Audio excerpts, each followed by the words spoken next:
Aujourd'hui, 16e jour du Tzolk'in, le guerrier jaune électrique. Les 3 mots-clés du guerrier, c'est questionner, la témérité et c'est le pouvoir de l'intelligence. Et la tonalité électrique, la 3e de l'onde enchantée, c'est la tonalité du service. Donc on pourrait questionner. Comment je peux améliorer mon service dans ce monde, dans cette onde enchantée du cette onde enchantée du magicien blanc?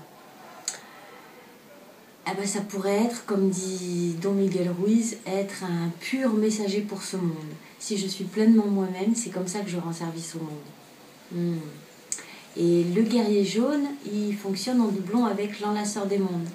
C'est-à-dire le plus grand courage que nous puissions avoir en questionnant les choses, le plus grand courage, ça serait d'être en capacité de regarder les blessures d'ego, de regarder nos fonctionnements qui nous empêchent d'être un pur messager et de pouvoir les regarder et les laisser partir et les transformer. Et ça demande du courage, de regarder nos failles, de regarder nos défauts, entre guillemets, qui ne sont pas des défauts.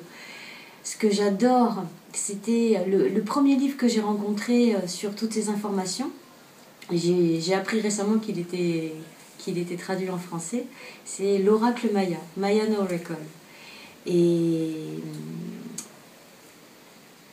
Et dedans, il y a 2 passages. Sur chaque glyphe, il y a le texte principal du glyphe, et en 2e partie, il y a ce qu'on appelle la sagesse de l'ombre.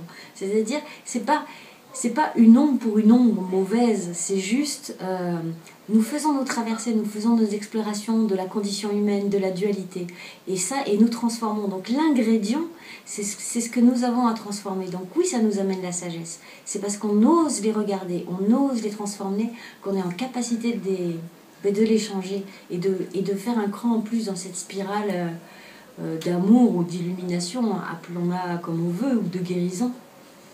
Et donc c'est ça demande du courage. Et nous sommes guidés aujourd'hui par le soleil jaune, le pouvoir du feu universel. Donc on pourrait imaginer, dans ce grand jeu de la vie, qu'aujourd'hui, le meilleur service que nous pourrions offrir au monde, c'est être de plus en plus un messager pur et authentique. Et pour ça, nous offrons au feu tous ces aspects de nous qui ne nous servent plus. Donc ça pourrait être le besoin de la validation extérieure, la peur du regard de l'autre, la peur de ne pas être aimé, ou le besoin d'avoir raison. Toutes ces choses-là, en fait, qui sont juste des choses, laissons-les partir. Regardons et laissons-les partir. Laissons-les partir pour pouvoir être de plus en plus nous-mêmes, tranquilles, authentiques, bienveillants, de plus en plus transparents et de plus en plus dans l'instant présent.